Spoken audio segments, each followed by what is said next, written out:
Dear students, we were discussing alphabetical series, और alphabetical series में भी हमने कुछ क्वेश्चंस डिस्कस किए। एक आधा एग्जाम्पल का क्वेश्चन था और 5 आपकी बुक के ही क्वेश्चंस थे, वो हमने डिस्कस किए।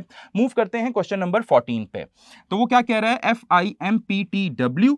तो F के बाद कितनी स्पेसेस आगे मूव करेंगे तो I आएगा। अगर हम चेक करना चाहें तो F यहां पे है, तो 1 2 और फिर आपके पास I आ रहा है, तो इसका मतलब है +3 स्पेसेस आगे गए तो हमारे पास I आया। एज पर बुक आप कितनी डिजिट्स या कितने अल्फाबेट्स और लेटर्स को स्किप करेंगे, दैट इज G और H को अगर आप स्किप करेंगे तो आपके पास क्या आएगा, I आएगा। उसके लिए स्किपिंग 2 अल्फाबेट्स था, यहां पे हम 3 स्पेसेस के लिहाज से चल रहे हैं। I के बाद M कैसे आ रहा है, हम यहां से चेक कर लेते हैं। 1 2 3 4 और फिर M आ रहा है, इसका मतलब है +4 स्पेसेस लेफ्ट करके हमारे पास M आ रहा है। फिर उसके बाद M के बाद P अगर हम चेक करें तो NOP आ रहा है +3 करके। फिर P के बाद T अगर हम देखें तो P के बाद T 1 2 3 4 देन अगेन +4। तो आपको एक लॉजिक नजर आई कि +3 स्पेसेस +4 +3 स्पेसेस +4 स्पेसेस लेफ्ट करके नेक्स्ट आपके पास अल्फाबेटिकल लेटर आ रहा है। तो ये एक ऑल्टरनेट सीक्वेंस बन रहा है 3 4 3 4। तो टी के बाद क्या होना चाहिए, +3 होना चाहिए, और W के बाद क्या होना चाहिए, +4 होना चाहिए। तो T के बाद W अगर हम चेक करना चाहें तो +3 स्पेसेस लेफ्ट करके W आना चाहिए। 1 2 3 यस, W ही आ रहा है +3 स्पेसेस लेफ्ट करके। और W के बाद अगर हम चेक करना चाहें तो सपोज W यहां पे है, तो 1 स्पेस, सेकेंड, थर्ड और फिर 4 स्पेस। अब 4 स्पेस जी के बाद तो आपके पास कोई अल्फाबेटिकल लेटर आता ही नहीं है। तो स्टूडेंट्स यहां से आपने ये याद रखना है कि आपके पास ये दोबारा जितने भी अल्फाबेटिकल लेटर्स हैं ए से दोबारा स्टार्ट हो जाते हैं। तो राइटिंग ए ओवर हेयर, तो 1 2 3 4 स्पेसेस के बाद क्या आएगा, इस मिसिंग टर्म के लिए ए आएगा और वही आपका क्या होगा, राइट आंसर होगा। जिस तरीके से हमने प्रीवियस क्वेश्चंस में यह देखा था कि ए से अगर बैकवर्ड जाएंगे तो वो आप जी से स्टार्ट कर देते हैं, तो सिमिलरली जी से अगर आप फॉरवर्ड जाएंगे तो वो ए से दोबारा स्टार्ट हो जाएगा। क्लियर हो गया स्टूडेंट्स? तो as per this our right answer becomes A.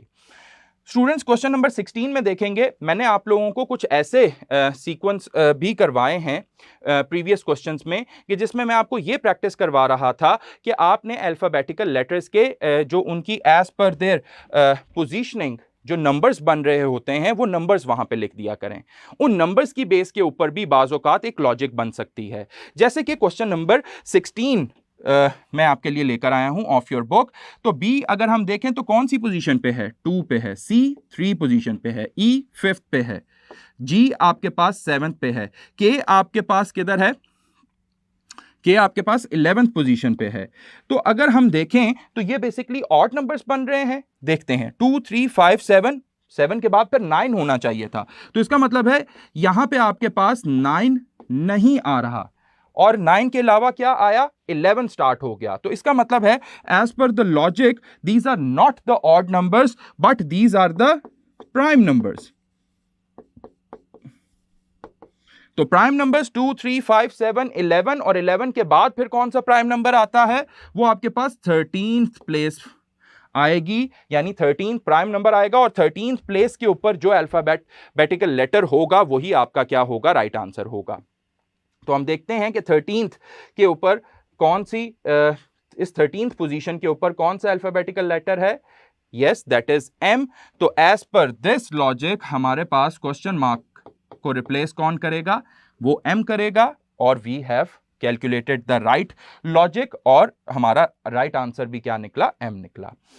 Clear हो गया स्टूडेंट? क्वेश्चन नंबर 19 की तरफ मूव करते हैं। देन अगेन मैंने आप लोगों को इस सीक्वेंस के क्वेश्चंस कुछ इस लिहाज से भी करवाए थे कि जो कि फर्दर सब डिवाइड हो रही होती है दो सीक्वेंसेस के अंदर, जस्ट लाइक नंबर सीरीज। तो नंबर सीरीज के साथ साथ अल्फाबेटिकल सीरीज में भी इस तरह होता है कि वो कॉम्बिनेशन होता है दो सीक्वेंसेस का, जस्ट लाइक ओवर हेयर। अगर मैं इसको ऐड करके चेक करूं, दैट इज एम के बाद अगर मैं एफ चेक करना चाहता हूं, यहां पे हम इरेज कर देते हैं इन सबको।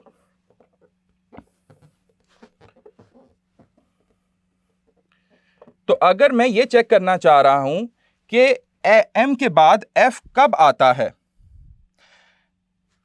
तो देखें m के बाद f 1 2 3 आगे की तरफ तो आता नहीं है, बैकवर्ड आता है। तो 1 2 3 4 5 6 7 7 प्लेसेस मैं बैकवर्ड जाऊंगा तो मेरे पास क्या आएगा, f आएगा। दोबारा देख लें, 1 2 3 4 5 6 और 7, देन देयर कम्स f। तो 7 प्लेसेस यानी -7 करना पड़ेगा, फिर f आएगा। फिर f के बाद अगर n पे आना है तो 1 2 3 4 5 6 7 और फिर ये आपके पास n आएगा, यानी -7 और फिर +8 हुआ तो n आया। फिर n के बाद दोबारा g पे आना है तो 1 2 3 4 5 6 7 यानी दोबारा -7 हुआ, और फिर उसके बाद g पे आ गए, और g के बाद फिर r पे जाना है तो 1 2 3 4 5 6 7 8 9 10 11 12 और इस तरह ये बहुत ही एब्रप्ट किस्म का चेंज आ गया। तो वो जब एब्रप्ट किस्म का चेंज आएगा तो वो आपको फोर्स करेगा कि आप सेकंड इसके ऊपर लॉजिक अप्लाई करें, which is the combination of two sequences. तो दैट इज यहां पे M N R S W और ये आपके पास अननोन या मिसिंग लेटर होगा, यानी let it be my sequence number 1। और दूसरा सीक्वेंस कौन सा होगा, F G I L और P। सिंस मेरा जो राइट आंसर होगा वो किस सीक्वेंस में है, सीक्वेंस नंबर 1 के अंदर है। तो सीक्वेंस 1 और सीक्वेंस 2 में भी कुछ लॉजिक बन सकती है, पहले हम चेक करते हैं। अगर हम यहां पे ये चेक करने चाह रहे हैं कि पहले सीक्वेंस का क्या लॉजिक होता है, तो अगर हम गौर करें m के बाद n कब आ रहा है, +1 करके, और n के बाद r कब आ रहा है, 1 2 3 और 4 +4 करके, और फिर r के बाद s कब आ रहा है, 1 स्पेस करके, और सिमिलरली s के बाद w 1 2 3 4 स्पेसेस करके, और फिर s के बाद w +4 किया, और w के बाद फिर हमें as per the alternate sequence +1 +4 +1 +4 यहां पे क्या होना चाहिए, +1 होना चाहिए। तो w से आगे अगर हम एक स्पेस आगे जाएं तो क्या हमारे पास अल्फाबेटिकल लेटर होना चाहिए, that has to be x over here as per the logic. दूसरे सीक्वेंस को भी अगर हम चेक करना चाहते हैं तो वो f के बाद g अगर हम देखते हैं तो f के बाद g हमने देखा +1 किया, फिर g के बाद i अगर हमने देखा तो 1 2 और 3, सॉरी 1 2 ही था, तो वहां से एक स्पेस हमने ऑलरेडी ले ली है, इसको हम नहीं करेंगे। तो g के बाद 1 2, तो 2 स्पेसेस लेफ्ट करके आपके पास i आया, और i के बाद l कब आएगा, 1 2 3 +3 स्पेसेस, फिर इसी तरीके से l के बाद p +4, फिर इसी तरीके से आगे अगर जाना चाहें तो +5 हो जाता वो।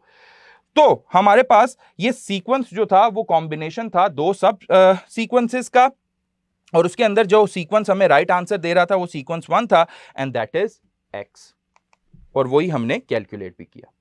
स्टूडेंट्स, इन्हीं से ही रिलेटेड आपकी बुक में प्रैक्टिस क्वेश्चंस हैं, प्लीज मार्क कर लें 21 24 28 29 35 37 43 2 45 57 एंड लास्ट इज 58। अपनी बुक पे मार्क कर लें, बिल्कुल इसी तरीके की लॉजिक से वो अल्फाबेटिकल लेटर्स वाले क्वेश्चंस भी आप लोग सॉल्व कर लेंगे। Let's move on to the other type. Question number 61 है। अब जितने भी क्वेश्चंस अभी हमने डिस्कस किए हैं वो सिंगल अल्फाबेटिकल लेटर के ऊपर बेस कर रहे थे, या उसके अंदर आपके पास एक ही सीक्वेंस के अंदर फर्दर 2 सीक्वेंसेस बन रहे थे।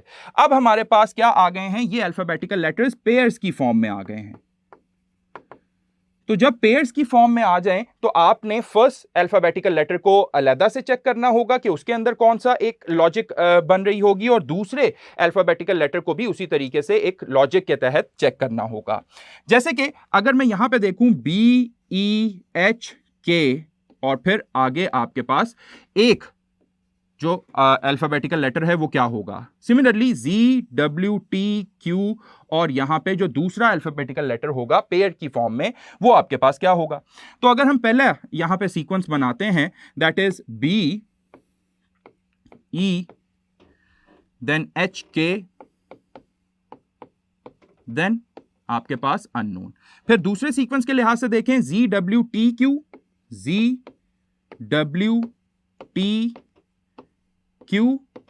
Then there will be a unknown और अननोन लेटर होगा। अब यहां पे B और E और H और K का सीक्वेंस अगर हम देखें तो B के बाद E कब आता है, 1 2 3 आफ्टर यू लीव 3 स्पेसेस। फिर उसके बाद E के बाद H कब आता है, 1 2 3 देन अगेन प्लस 3 स्पेसेस आप लीव करेंगे तो फिर आपके पास H आ जाएगा। H के बाद K कब आ रहा है, 1 2 3 plus 3 spaces then again. So इसका मतलब है we have find out the logic कि आपके पास ये अल्फाबेटिकल जो सीरीज है जो सिर्फ लेफ्ट साइड के अल्फाबेटिकल लेटर के ऊपर बेस कर रही थी, वो +3 की स्पेसेस जब आप लीव करेंगे तो फिर आपके पास नेक्स्ट अल्फाबेटिकल लेटर बनेगा। सिमिलरली के के बाद 1 2 3 तो आपके पास एक अल्फाबेटिकल फाइंड आउट कर लिया आपने, that has to be N। Similarly ZWTQ को अगर हम देखते हैं तो ZW इट मींस के Z और W हो रहा है तो ये बैकवर्ड मूव कर रहा है। तो Z 1 2 और ये 3 स्पेसेस आप बैकवर्ड आएंगे तो फिर आप किस पे आएंगे, W पे। W से फिर अगर आपने T पे जाना है तो W 1 2 3 spaces then again backward. फिर इसी तरीके से T से Q 3 spaces backward, 3 spaces backward, Q से 3 स्पेसेस बैकवर्ड जाएंगे, दैट इज 1 2 3 और वो भी क्या बन रही है, ये N ही बन रहा है। तो स्टूडेंट्स यहां पे भी आपका राइट आंसर क्या होगा, N होगा। तो for both of the letters जब हम इसको कंबाइन लिखेंगे तो आपके पास राइट आंसर क्या बनेगा, N which is present in alpha and we have calculated the same right answer which is alpha। Clear हो गया। सिमिलरली स्टूडेंट्स क्वेश्चन नंबर 63 में भी आपने इसी तरीके से ही करना है। AZDXHUMQ है, हम इसी तरीके से ADHM and unknown, then Z X U Q and then unknown। अब इसका भी लॉजिक फाइंड आउट कर लेते हैं। A के बाद D अगर हम देखें तो 1 2 3 +3, D के बाद H 1 2 3 4 +4 हो गया। H के बाद M देखें 1 2 3 4 5 +5 हो गया। लॉजिक यहां पे क्लियर है कि कॉन्टिन्यूस नंबर्स हैं, +3 +4 +5 और फिर क्या होना चाहिए, +6 होना चाहिए। तो M के बाद अगर हम देखें 1 2 3 4 5 6 हमारे पास क्या होना चाहिए, alphabetical letter, that has to be S over here. Similarly ZX को देखते हैं, Z यहां पे है, +2 स्पेसेस बैकवर्ड जाएंगे तो X आएगा। X से फिर U पे आना है तो 1 2 3 फिर क्या करेंगे, -3 करेंगे, देन अगेन -4 देन -5 करना पड़ेगा। Q से बैकवर्ड जाएंगे तो 1 2 3 4 5 तो आपके पास लेटर क्या आ जाएगा, L आ जाएगा। तो ये लॉजिक आपको क्लियर हो रही है कि दोनों ही अल्फाबेटिकल लेटर्स के लिए आपको इंडिविजुअली लॉजिक चेकआउट करनी पड़ेगी और वो आपके पास राइट आंसर आपको दे देगी SL और हमने भी वही कैलकुलेट किया। क्लियर हो गया स्टूडेंट्स। इसी के लिहाज से स्टूडेंट्स प्रैक्टिस क्वेश्चन है आपकी बुक के 68 और 70, साथ ही अपनी बुक के ऊपर मार्क करें और अभी ही उसकी प्रैक्टिस कर लें।